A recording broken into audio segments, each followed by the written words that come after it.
দেশীয় রঙিন দুনিয়ার এ সময় শীর্ষ চাহিদাসম্পন্ন নায়িকা শবনম ইয়াসমিন বুবলি একের পর এক আলোচিত ছবিতে অভিনয় করে ইতোমধ্যেই নিজেকে প্রমাণ করেছেন এই অভিনেত্রী।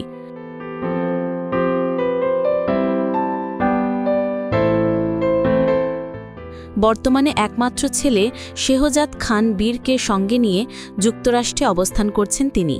ফলে হাতে থাকা সিনেমা কিংবা নতুন কোনো ছবির কাজ করতে পারছেন না এই অভিনেত্রী।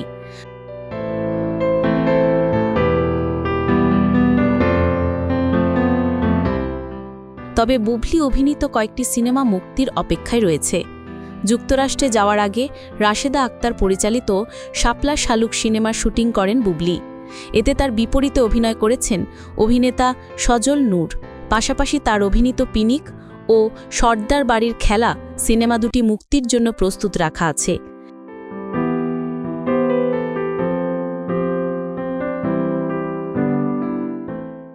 পিনিক সিনেমায় বুবলির বিপরীতে অভিনয় করেছেন দেশের তরুণ অভিনেতা আদর আজাদ এবং সর্দার বাড়ির খেলাতে আছেন আরেক অভিনেতা জিয়াউল রোশান। বুবলি অভিনীত সিনেমা দুটি বিভিন্ন সময় মুক্তির কথা থাকলেও শেষ পর্যন্ত আর মুক্তি পায়নি।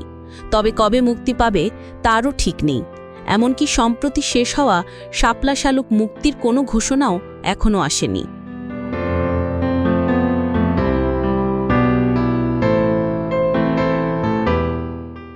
এ বিষয়ে জানতে চাইলে যুক্তরাষ্ট্র থেকে দেশের একটি সংবাদ মাধ্যমকে শবনম বুবলি বলেন, আমি নিজেও এই 3টি সিনেমা মুক্তির অপেক্ষায় আছি। আশা করছি সিনেমাগুলো নতুন বছরে মুক্তি দেবে প্রযোজনা সংস্থাগুলো। সিনেমার গল্প নিয়ে আমি আশাবাদী। একটার সঙ্গে অন্য সিনেমার চরিত্রগুলোর কোনো মিল নেই।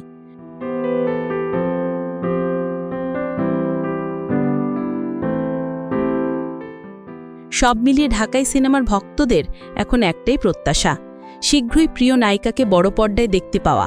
তাই বলা যায় অপেক্ষায় আছেন বুবলি, আর সেই অপেক্ষায় আছেন দর্শকেরাও।